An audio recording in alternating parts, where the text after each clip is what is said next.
Just want to remind you guys, this episode is presented by PrizePicks. Download the app today. Use the code JUICE to get $50 instantly after you play your first $5 lineup. All right, the Colts are going to have a lot of different decisions to make when it comes to some impending free agents for them. In today's episode, we are going to break it down and talk about which players we would either re-sign or let walk. Let's get to it.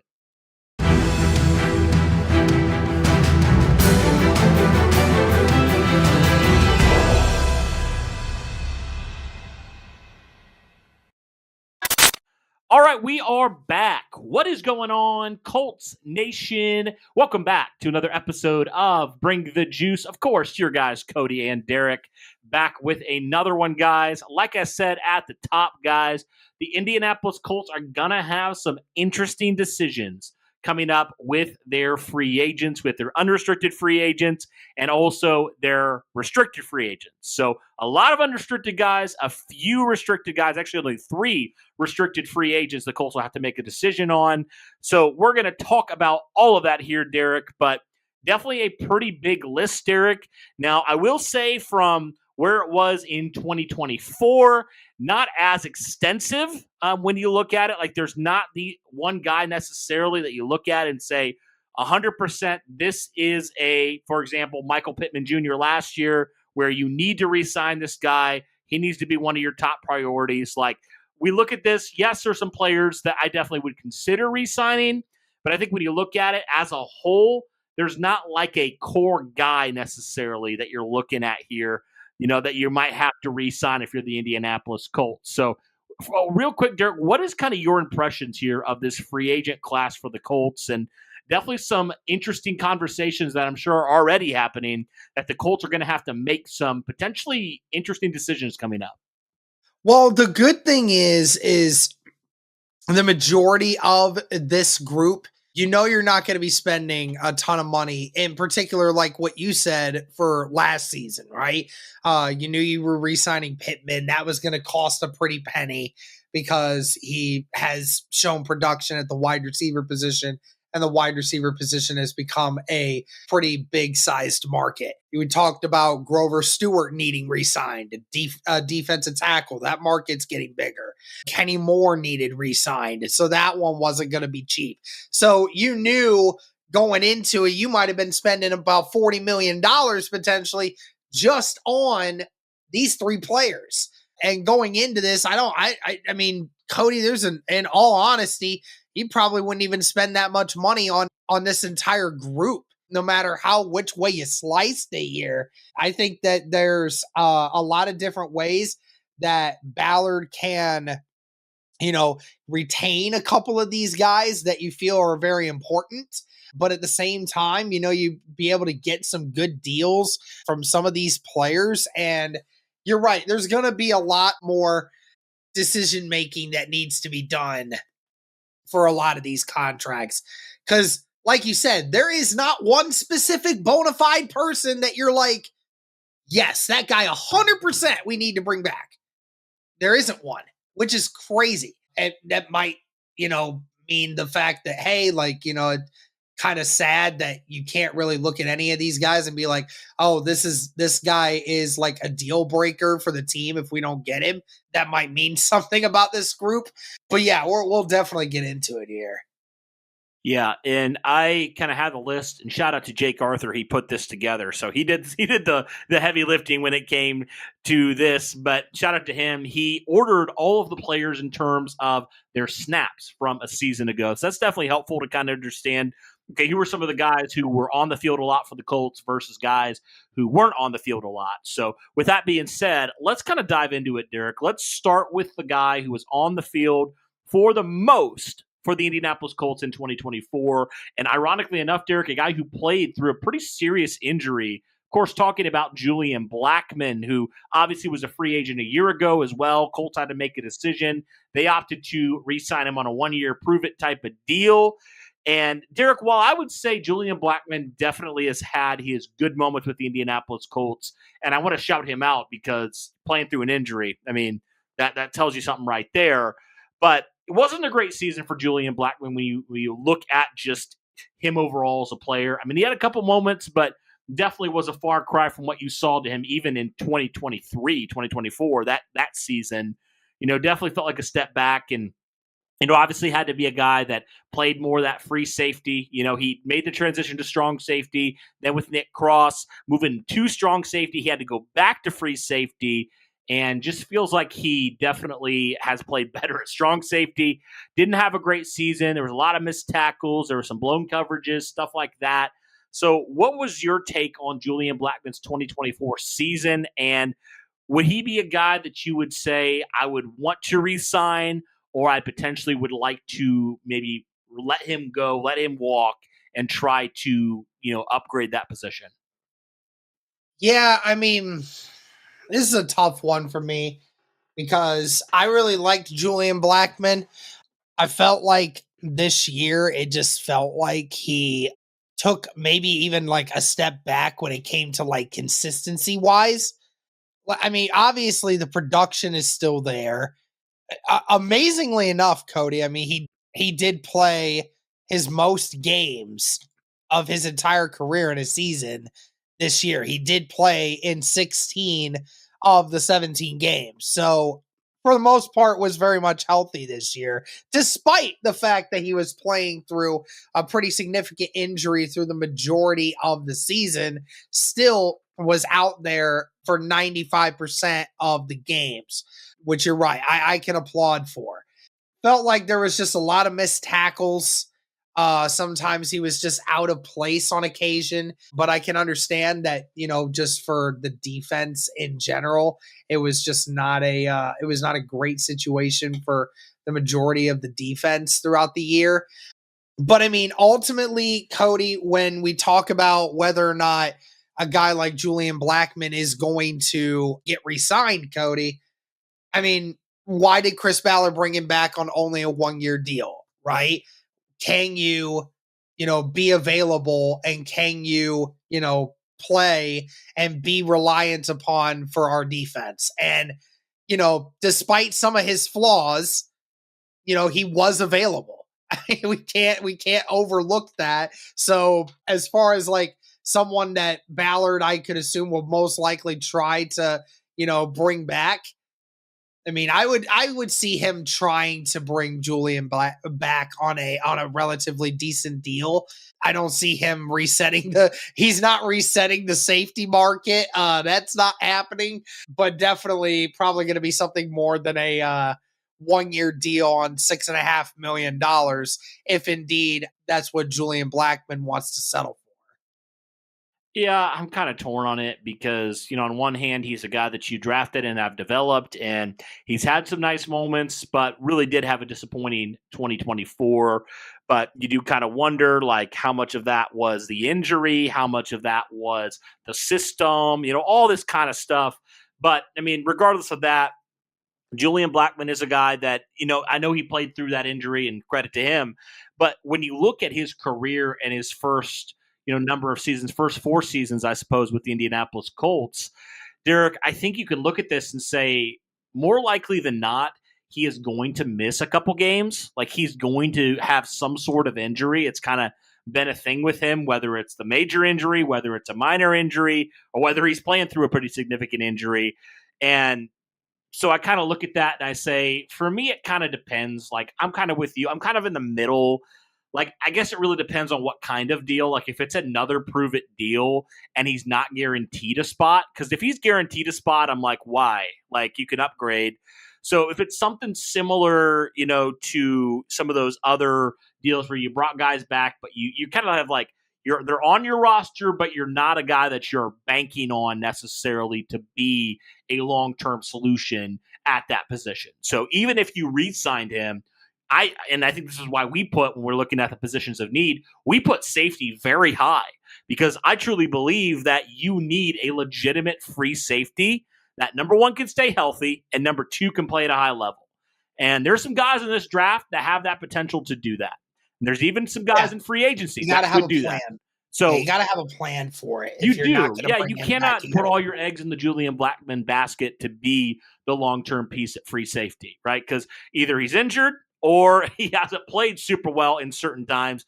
Now, last year was kind of the exception to that, where he was healthy most of the time, and also, he played pretty good. So, but overall, Derek, it's kind of been either one or the other, right, for Julian Blackman. And, definitely when he's played free safety, really outside of 2020, he's either been injured or I feel like he's kind of played at not a great level at that position. Like strong safety, he played pretty well.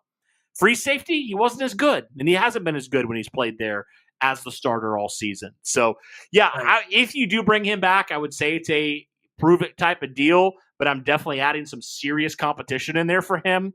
Pretty high draft pick and or potentially also adding a guy in free agency to compete because, it'll make everybody better. I mean, that's what Ballard has said. So I think honestly, you gave too many guys on the defense and even in that secondary way too much of like a leash in terms of like, all right, it's your position, go do it.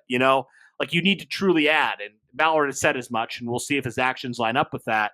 But I'd kind of be in the middle with Julian. I'd be okay if they re-signed him on a short-term deal, but I'd be okay also if they let him walk for obvious reasons, for the injuries and for disappointing play in 2024. Right. Yep. All right. Agreed. Let's move on. So talking about very disappointing seasons, EJ Speed had a really disappointing season, Derek. I mean, a guy that we all loved his story. A guy came out of a small school. The Colts drafted him back in 2019.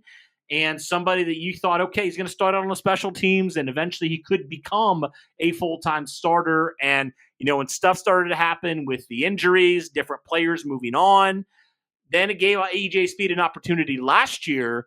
And I thought he played pretty well last year in 2023, that is. And then this year, for whatever reason, Derek, whether it was ego, whether it was whatever it was, lack of effort, or I don't even know. But EJ Speed took a major step back here in 2024. I mean, he led the league in terms of missed tackles amongst linebackers. And just a guy, and you even saw it, Derek, in some games where it just almost felt like a lack of effort out there. He was jogging. Yeah. And you're like, that Jacksonville game, that famous clip, and everyone saw it. The clip where they almost got a touchdown. They got a first down. Whether or not EJ Speed could have made it to stop it or not doesn't really matter in the fact that EJ Speed was closer to the ball carrier than what Grover Stewart was, and yet Grover Stewart beat EJ Speed to the ball carrier. I mean, obviously, there's 100-pound discrepancy between the two of them. You're right. It's a mixture of EJ Speed, like you said, being amongst the NFL leaders in missed tackles, an inability to be a coverage linebacker that we need him to be, sometimes being out of position, lack of effort, you have to question about that as well. And the fact that he's on the wrong side of 30 now. And, he's not getting any younger and, he's getting up there in age. And I understand, some guys, they can go into their mid-30s when they play. But, I mean, I just think that we have seen the pinnacle of what EJ Speed is. And I'm not going to sit here and say that EJ Speed is a bad linebacker, but the problem I see with it is he's a very much one-dimensional linebacker. And even despite how great of athleticism that he just isn't a coverage guy, which is definitely a concern. And I think that's something that the Colts need to look to try to address in the offseason. And also, Cody, if you're having questions of effort and you're having questions about coachability and about, him potentially being a issue in the locker room, we've seen EJ Speed. He definitely has an ego on him, and he's got a lot of issues, and he can't block out the noise like other people can. It just seems like a lot of issues for EJ Speed and not really, really helping anyone at all. Me personally, I just rather Carlisle take his spot, or you go out and get somebody to try to replace him.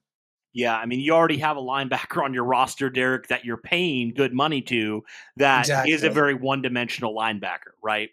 Love him or hate him, Zaire is solid in the run game. Again, it wasn't a great season for him, but he's under contract.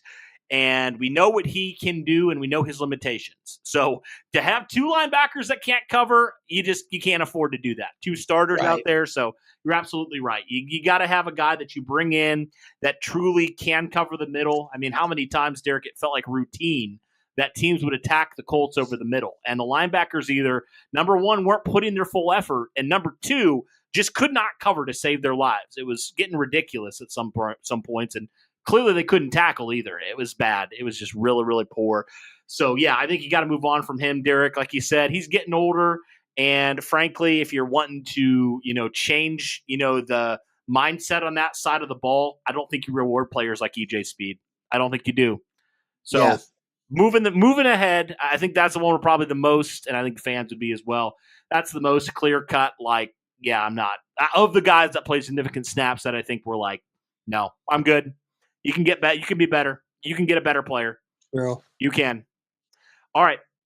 Moving on now to another guy who kind of broke out a little bit in 2023 and then kind of took a step back in 2024. Of course, talking about Dayo Odeyingbo.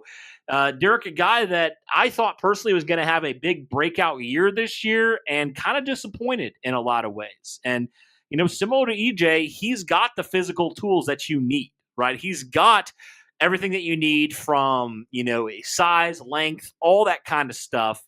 But it just seems like for Dayo, this year was very inconsistent for him. And, you just don't know how much he's going to command because he is still in his mid-20s. Again, this is a guy that you brought in, you drafted. He's a homegrown guy.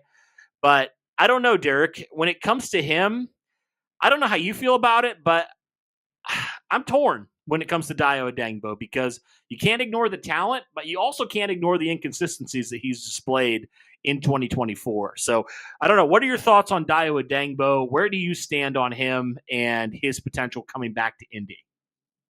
Well, I'm not really confused on Dayo Odeyingbo's ability here. He's a role guy. He's a role guy, Cody. As much as we wish for him to break out, I don't really think there is going to be a breakout period for Dayo Odeyingbo. And unfortunately, Cody, we can't have him use the excuse of, that you haven't given me a chance.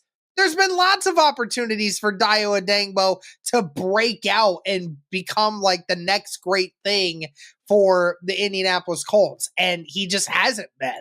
He's a great role player for the position that he's in. And, that's about where the maximum duty of him lies. He's a guy that'll get an occasional sack for you, a guy that can play at the defensive tackle and defensive end position on occasion and, can maybe play a little bit of run defense, but he's never going to be a 10-plus sack guy. He's just not going to be that. He's just not gifted enough as a pass rusher to do it, relying way too much on his athletic abilities rather than on technique. And, Cody, I don't expect Chris Ballard to really put a ton of time and money into him. I obviously expect him to be like, hey, well, we want to have you back in some kind of role here. But as far as like what kind of role, though, it's not going to be much of one, or it shouldn't be much of one because he doesn't really deserve it right now. On the flip side, to play devil's advocate, you could say, hey, look, like everybody on the D-line had down years in terms of sacks, right? Like you had, quarterbacks being able to basically just three-step drop and drop it in a lot of times. It was very easy, right? So how much of that is, the scheme versus Dayo? I think, Derek, out of the three guys we talked about, I think Dayo would be the number one priority for me out of those three guys because he still is young. He has been available, right, for the most part, and he's got that physical talent. And I feel like if you get the right coach in there, again, we've been saying this about Dayo forever, so eventually he's got to prove it or not, and he hasn't yet. But I'm just like, just the athletic ability alone for me is enough to give him another opportunity, even if it is kind of a shorter-term deal, like, hey, figure it out and, get that new defensive coordinator in here to figure that out. Even if he is a role player, give him a chance to earn it, right? Give him a real chance to earn it under a legitimate defensive system. I would be okay with that. I'd be okay with that. Again, not relying on him to be the future, but certainly giving him another shot. right? Because there's a lot of question marks, Derek, right now at that defensive end position. I mean, really outside of Latu, who do you have right now that you could seriously say is potentially a part of your long-term future? There's really not anybody when you talk about it, right? I mean, Kwity Paye we know what he is. He's a role solid player. Nothing special. Is never going to be a routine double-digit sack guy, but he's really good against the run. Dayo has a little bit of upside. I mean, he really does. He still does. He's still fairly young. So again, Derek, I would prioritize him over the other two guys for sure, because I think there still is, even though it's getting less and less likely, I still think there potentially is something you could tap into with him if he is in the right system and has the right coaching. And like you said, the athleticism's there. But if you could get the guys to teach him some more of that technique stuff, he's had who knows, 4 man? years. Who He's knows? had 4 years of it. I don't know. I just don't even know, give like, the new coaching staff how much more talent. technique do we teach you? I understand. I mean, I know. I doubt that we're gonna see much more than what we have seen of Dayo. And you know what? I'm not even disagreeing with you in the sense that for having a reliable depth piece at defensive end, that's obviously very important. But that's just all he's going to be to me, is just going to be a depth piece at defensive end. And if that's all you're going to be, you can always find those guys. You really can. I get that. I think if he's going to be, if it's going to be a reasonable deal, why not bring him back? Give him another opportunity with a new coach and potentially a really good defensive mind. I don't know. Just the talent, just throwing it in there, understanding that, hey, we're not relying on him. We're not necessarily thinking he's potentially going to be that guy, but there is that chance, Derek. Right. You take those athletic traits and you say, go figure it out. Obviously, Gus Bradley and company couldn't do it. So maybe you give the other defensive coordinator, the new guy, a crack at it. And if it doesn't work out, it doesn't work out. But he's still so young, it's hard for me to just move away from him, Despite the fact that, yes, he hasn't shown consistently he can be a true guy you can rely on. I agree with that. But I think out of all the guys, just the athletic traits enough for me, warrant, and the age as well, obviously. To me, they at least warrant trying it one more time with him. At least seeing what you got. And worst case scenario, he continues to disappoint and whatever. He moved forward. As we said, guys, today's episode is sponsored by PrizePicks. Now, what is PrizePicks? PrizePicks is the largest daily fantasy sports platform in North America.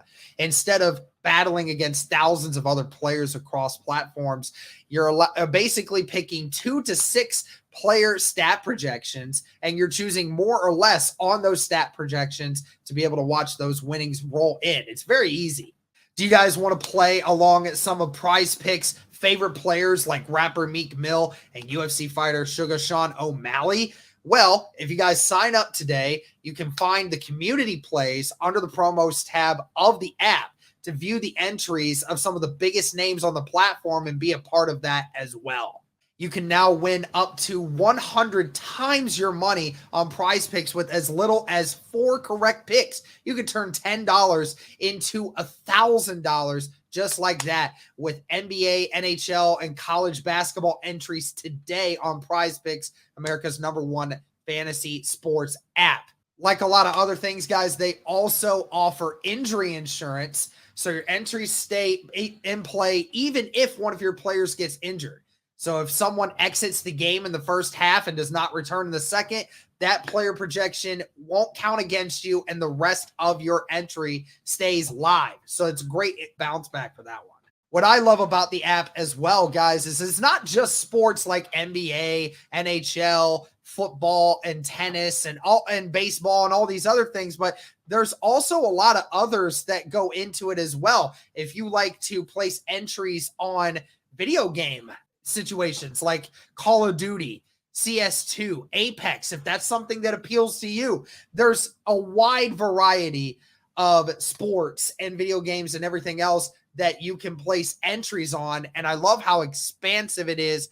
Even just looking at the NBA, there's entries you can make with turnovers, with points. You can do combo deals, dunks, field goals attempted, all of these different things. So there's just so many different ways to make money off of these entries.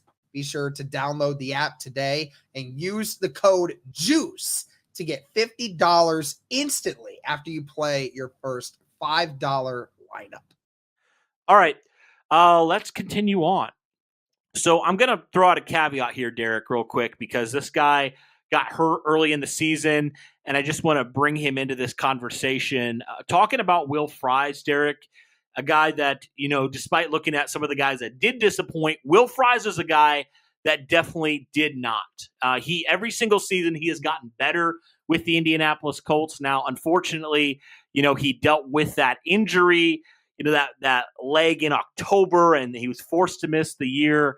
But Derek, Will Fries is still, again, same draft class as Dayo. He's a young guy, and he's gotten better every single year that he's played with the Indianapolis Colts. And obviously, you look at the right guard position, you have a lot of questions there. If you don't re-sign Will Fries, who's going to be your guy? So I think Will Fries, Derek, probably out of all these free agents, to me, Will Fries has to probably be the number one priority. What are your thoughts? I feel like it's definitely the one that is the most conversation worthy outside of maybe Julian Blackman is definitely a huge conversation piece because, yeah, I mean, like you said, Will Fries, very young, and an offensive lineman that, he was a 7th round draft pick, Cody. So like nobody expected Will Fries to become what he is now. And in case anyone did actually wonder what Will Fries and whether or not he is going to be a difference maker if he were to come back, guys, he was playing at an all-pro level at the right guard position. Like literally, I'm not joking, he was the best right guard in all of the NFL. Like, look at the stats for the first 4 weeks of the season. He was the best right guard in all of football. And that's crazy because, again, Will Fries came out of nowhere, and yet here he is. He is now at the top of all the leaderboards, and now it's kind of in a situation where you're like, what do we do here to bring him back? Now, obviously, this is the first injury that Will Fries has had to deal with, Cody. So, this injury plays a little bit of both sides here. Will Fries could say, hey, my one and only time I've never been available for you guys has been this one season-ending injury that was a freak accident, right? But the one thing that you can do about that for the Indianapolis Colts, just like what any injury does, anytime you get an injury, a player a lot of times is going to lose a little bit of money because the team is always going to say that. You did miss a significant amount of time, but that also kind of plays back into Will Fries' favor is like, hey, Will Fries, you missed all this time, but hey, look at how bad you guys were at right guard when I left. Did you ever figure out a replacement there? No, you didn't. You guys sucked for a lot of the season without me. So like that kind of plays back into the Will Fries argument. Like, Cody, I know you and I have, I know that we've had this talk of, Ballard is going to do his due diligence at the offensive line. That's something that Ballard has always wanted to be about, and Ballard will consistently be about, especially when you're trying to figure out this offense, the offense that you're trying to put together. And obviously, you may not be bringing Ryan Kelly back. Even if you are, you're probably not going to bring him back on a ginormous deal. And you're maybe not even bringing Braden Smith back. We still don't know what's going on with the personal matter. I have no idea. Is he a part of this team's future or is he not? I'm not 100% sure.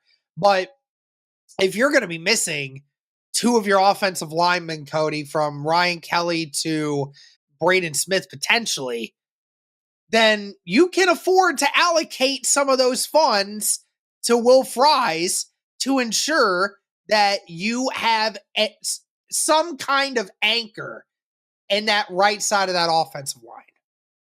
Yeah, I think, like you said, with the flux potentially losing 2 starters. I mean, we don't know with Braden, but I think it's probably likely that you move on from Ryan Kelly. So with Tanner Bortolini probably taking that role, Derek, you have questions at center. I mean, you have questions at right tackle with the future of Braden Smith. You don't know. So do yourself a favor, make it a little bit easier, re-sign Will Fries. I think that makes a lot of sense here. And the thing is, with the injury, you're not going to probably have to pay him nearly as much as you would have if he would have continued to play like an all-pro or even an above-average guard. You're definitely allocating a lot less money into him. And a guy that's still very young, just like Dayo, he's still entering his prime. And yeah, he had an injury, but he's shown, Derek, that when he's on the field, he is a pretty good guard. And I think it's a positive thing that he has trended up every single year. He has been a starter. So great job there by Will Fries. And I think that definitely would be, out of all the guys, probably the guy that we would say right now is the guy we would most likely be inclined to say re-sign him, bring him back for those reasons you said. So, yeah, Will Fries definitely be a guy there that I would bring back. Now, you talked about Ryan Kelly, so I figured we might as well mention him as well. You know, a guy that's getting a little bit up there. He's past 30. You know, last year he was uneven. He had some good games. He had some not great games. He had some injuries. You know, obviously you saw some different guys step in at center for him and actually play pretty well. You know, pretty much the two guys that you had stepping in at center played pretty good football. So when it comes to him and the injury stuff that he's dealt with, you know, kind of some of the inconsistent play, what are your thoughts on Ryan Kelly? Because I could see a scenario, Derek, where you move on from him, but I could also see a scenario where you maybe bring him back on a short-term deal just to give yourself more guys in there, you know, just to give yourselves, like you said, potentially going to be moving on from, you know, who knows, like Braden Smith maybe. So could there be an argument made for bringing Ryan Kelly back on a short-term deal? You're not paying him what you were paying him, but he could be just another guy that's a captain in there and has been there for a while and, you know, all that stuff. So what are your thoughts? What's kind of the verdict in your mind when it comes to Ryan Kelly? Yeah, so I just look at it and, you know, obviously Ryan Kelly, he's continued to be a great piece for this team. And, you know, he's again one of the few guys that has remained with this team for the better part of around a decade. And before even Ballard got there, you know, it's one of the few guys that has survived this entire tenure with Chris Ballard from the Ryan Grigson era, you know? So, I mean, there's always a special place in the hearts of everyone when it comes to Ryan Kelly. But at the same time, you know, we have to be understanding of the situation that we're in. Ryan Kelly is 32 years old. And, you know, who knows how many more years he's got left in the tank. He has dropped off a little bit over the last few years in overall efficiency. And that is also whether or not he's, you know, even available, right, Cody? I mean, we gotta understand the fact that he's missed a lot of time. Tanner Bortolini and Danny Pinter had to take over for a lot for him this year. And even last year, you know, the dealing with everything else. And then, you know, he's also got his family he's still working with and, you know, all this other stuff. So there's so much for Ryan Kelly. And, you know, I say this just as a human rather than a podcaster who cares about the Colts. I think it's better for Ryan Kelly if he went on to do something different. That's just me personally. I feel like, you know, he's had a very successful career. I feel like he's had a very prosperous career. I just feel like he's got so many other things that he can be doing that's better for his time than to, you know, be stuck with this terrible Colts roster at this moment that's still trying to figure out its identity and, you know, stringing away his last few good years of physical and mental health left, you know, with this terrible excuse for a team right now. So, you know, I feel like it should probably be time to move on from Ryan Kelly because, you know, you have Tanner Bortolini. You feel like he's going to be the future, you know, so put him in there, see what you can do. You can always find more pieces after that. But I think me personally, I'd be moving on from Ryan Kelly. Just from a Colts standpoint, too, I mean, you look at how much you've invested in the offensive line, and Derek, you've paid Quentin Nelson what you paid him. Like we just talked about Will Fries, you're going to have to pay him something. Bernard Ryman's contract's coming up. You're going to have to figure that out. You don't know what's happening with Braden Smith. So there are definitely some contracts to consider that I think long-term wise for the Colts make more sense than extending your center. Now, again, if it's a short-term deal and Ryan Kelly wants to be back, I'm not going to be too upset about that. Right. But again, if it's something where he's looking for a multi-year deal roughly around what he's been making, I'm good. I'm going to move on from that just because he can't be committing that much financial money into this offensive line. As good as it's been, Derek, with the amount of, like you said, the amount of games Ryan Kelly has missed, he's another guy that, yeah, he's had maybe 1 or 2 seasons that he's played in pretty much every game. But routinely, Derek, Ryan Kelly has missed at least a couple games. And this year he only played in 4. So he's getting up there in age. He's had an injury history. And if he's going to want a lot of money, it's hard for me to say, yes, I want him, back. And also, yeah, he deserves to go to a contender. He deserves to go to a team that, is truly competing for a Super Bowl because he's been put through a lot of dysfunction in his time with the Colts and gone through multiple regimes now and still, unfortunately, hasn't seen a ton of winning, which is a bummer. But, yeah, I would love to see him back, obviously, but for the right price. And I don't know if he wants to be back, to be honest with you, because I think he deserves to go to a true contender right now. And we know right now the Colts aren't that. They're nowhere close. And Chris Ballard has admitted as much. So, and also some people I know have some issue with kind of all the stuff that happened with AR and everything like that. We're not going to get into that, but right. I think there's definitely some things from Ryan Kelly's perspective and also from the Colts perspective that would make sense if they agreed to kind of go their separate ways here this offseason. All right, a couple more names, Derek, that we got to talk about. Kylen Granson is another guy from that 2021 draft, and he's kind of been the tight end that's kind of been drugged through the mud because we like Kylen Granson. We had him on the show when he was, coming into the league. But, man, I tell you what, 2024, to say it was awful for Kylen Granson is to put it lightly. And, frankly, Derek, I think the tight end position for the Colts is by far the worst in the NFL. And I think there's plenty of other tight ends that I honestly was shocked Kylen Granson was getting snaps over last year. So if I'm the Indianapolis Colts, I am completely redoing that room. And that starts with probably not re-signing the guy that, unfortunately, it felt like when you threw him the ball, bad things happened.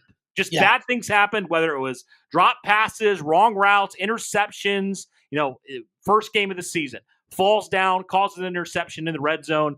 It's just like that's just what it was for him in 2024. So I don't think I even need to ask you this. I think there's no way we re-sign him at this point because get him out. It was bad, and I just don't think he deserves. Frankly, I don't think that he deserves to be seen starting reps at the NFL level. That's just my opinion. I'm gonna preface this because again, you said we had Kylen Granson on this show multiple times. In the many years past. So I'm not personal with this. This is all business. Absolutely. Respectfully, please do not re-sign Kylen Granson. Please don't. Because you're right, Cody. Like he's the second most utilized tight end in your group. Second most. Mo Alley-Cox gets more snaps than Kylen Granson does. And yet it feels like the 39% of the snaps that Kylen Granson is in, it feels like we don't get anything out of it, right? Like, what did he do to impact the offense this year? Other than screw us in so many different ways, right? Like, it was so bad this year. So many drops, so many wrong routes, inability to stay on your feet and, keep your quarterback from throwing interceptions because you can't stay up on your 2 feet.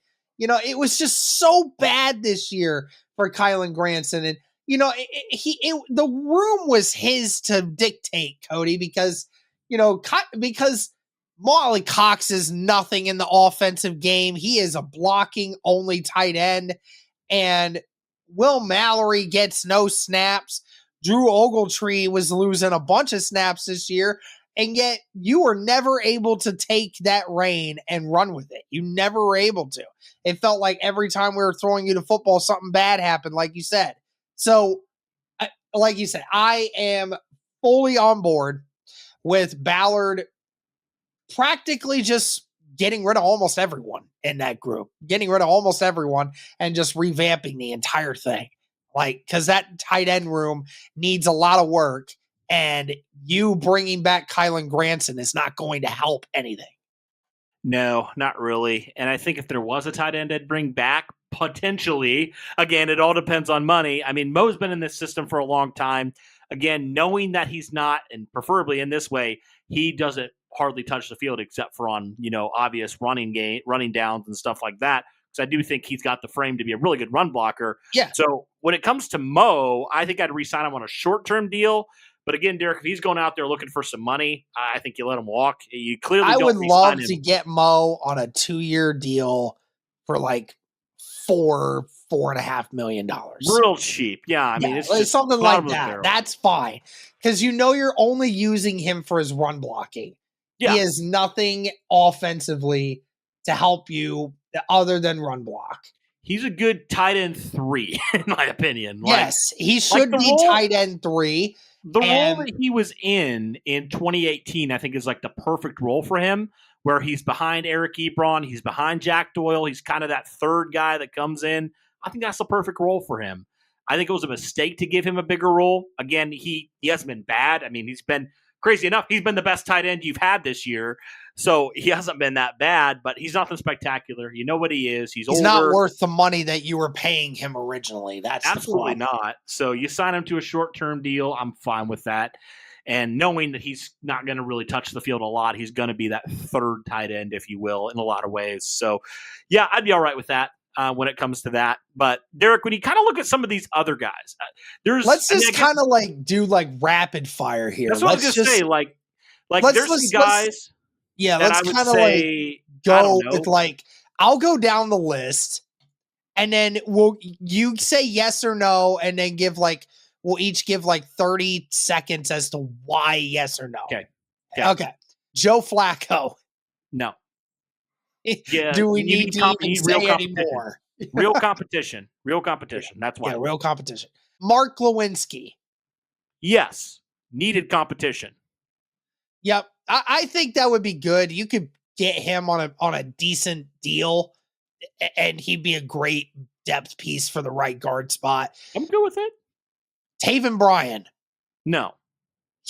Please, God, no. Do I need explanation? No, he's so bad, and I hate that Chris Ballard seems to think he's good in some way, shape, or form. He's the new Al-Qadim Muhammad. He's even worse than that. Yeah, he's Muhammad was better than him. Yeah, he's like the half version of Al-Qadim Muhammad. He's like the light version of him. Trey Sermon. No, I think you can upgrade at RB2. Oh, yeah, you can 100% upgrade at RB2 in the draft, 100%. Grant Stewart. Yes, special teams. Special teams god, and he even does pretty good in some of the snaps that you give him on defense. I want to see the flowing hair for another year, so yes, absolutely, and you can keep him on a good deal too. Yep. Ashton Doolin. Yes, for special teams. Absolutely. Danny Pinter. Yes, backup center. Compete with Wesley French. Backup center, backup guard. Anything that you need interior offensive line wise, you can keep him for cheap. I think is a good idea. He stepped in and he played well. So I would. Yep. Okay. So Goodson's already signed. Alubi's already signed. We don't even need to worry about Flowers or Long because I'm not even worried about them. Ronnie Harrison. Are you thinking about bringing him back? No, not really. Yeah, I think you can find safety depth anywhere else. Pretty much I know Denbo will he's restricted, and so is French. So It's pretty much about the rest of the unrestricted guys for the most part. Yeah, so a couple names that are worth conversing about, but there's a lot of guys that are either role players or you're probably going to look to upgrade from. So, yeah, man. Okay, so let's just run through some of the other guys we talked about outside of the guys you just mentioned. So I'll name a guy here. kind of do the same thing here and just give me your final verdict on some of these guys. All right. Okay. Julian Blackman. Yes, if the deal's right. All right. EJ Speed. No. Dayo Odeyingbo. Yes. Yeah. Yes. Okay. I was going to say, if you don't say yes, Derek, you might have some people coming for your head. Because I'm just going to stop for. I don't think we gave Dayo enough credit. Yes, it was a disappointing season, but I want to see a defensive coordinator that actually knows how to freaking use him. I'll just say that. Like, that'll be nice. All right. We said him, Kylan Granson. I think we said no. Ryan no. Kelly. Ryan Kelly. Only if you get him on a good deal. Okay. And then Mo. Yes, if you get him on a team-friendly deal. Cool. All right. Well, I think that was everybody for the Indianapolis Colts free agents, whether unrestricted or restricted guys. So let us know your thoughts in the comments down below. Is there anybody that you would potentially re-sign that we said no to, or do you agree with us? Is there anybody maybe that we said yes to that you're like, absolutely not? Let us know all those things in the comments down below. But guys, be sure to smash that like button, hit subscribe, turn on that notification bell so that you are in the loop when we drop fresh content just like this. Derek, I love doing this video. It's always a fun conversation every single year, and it's kind of like a yearly tradition at this point to talk about the Colts free agents. But, man, I tell you what, Chris Ballard is pretty adamant the Colts are going to be looking to add some fresh blood here in the offseason. So I will be curious to see, with obviously these guys, who else the Colts do bring in. If they do, obviously Chris Ballard said some stuff before, so actions will speak louder than words here. But I will be very interested to see, with some of these guys, guys that maybe you do re-sign that are going to have to compete for either starting spots or backup positions. It's going to be interesting. But guys, let us know your thoughts, like I said, in the comments down below. But that'll do it for this one, guys. Thank you so much for tuning in. And as always, guys, go Colts.